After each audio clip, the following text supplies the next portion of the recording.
আমরা মরে যাই, আমরা বেঁচে আছি।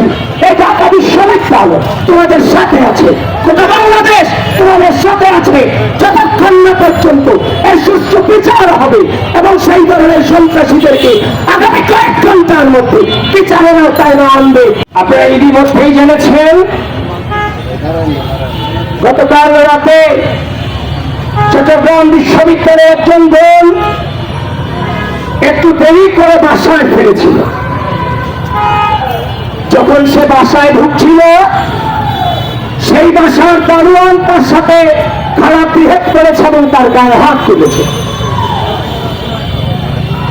এখন আপনাদেরকে প্রশ্ন করছি, আপনার যদি কোনো গুণের গায়ে হাত তুলে আপনি কি বসে থাকবেন?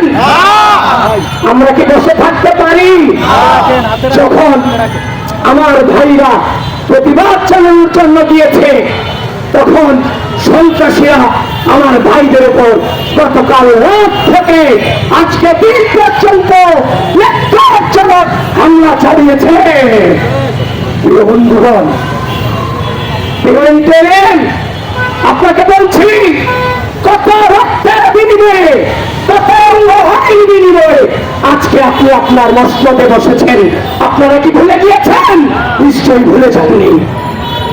কিন্তু আমি আশ্চর্য হচ্ছি, যাদের রক্তের বিনিময়ে আপনি আজকে ক্ষমতার মসনদে বসেছেন, আপনি কালকে রাত থেকে আজকে দিন পর্যন্ত আপনার প্রশাসন দিয়ে সেই হামলা আপনি থামাতে পারেননি। নিশ্চয়ই সেটা আপনার ব্যর্থতা। কে বলছি, যদি দায়িত্ব পালনে ব্যর্থ হও তাহলে ক্ষমতা ছেড়ে দাও, দায়িত্ব ছেড়ে দাও, নিজের ব্যর্থতা স্বীকার করে নাও। প্রিয় বন্ধুগণ, প্রিয় চট্টগ্রাম বিশ্ববিদ্যালয়, আমরা ইতিমধ্যে দেখেছি চট্টগ্রাম বিশ্ববিদ্যালয়ে শুধু এটা নয়, সান্ধ্যকালীন আইন জারি করা হয়েছিল। আপনাদের মনে আছে? রাত 9:50 করে কোনো মেয়ে থাকতে পারবে না, ক্যাম্পাসের বাইরে কোনো মেয়ে থাকতে পারবে না। এভাবে সান্ধ্যকালীন আইন থেকে শুরু করে চট্টগ্রাম বিশ্ববিদ্যালয় প্রশাসন প্রত্যেকটা পরতে তার ব্যর্থতার প্রমাণ দিয়ে দিয়েছে, মত কেসকে দিয়েছে, যার ঝুলন্ত পরিণতি গতকাল আমরা দেখতে পেলাম।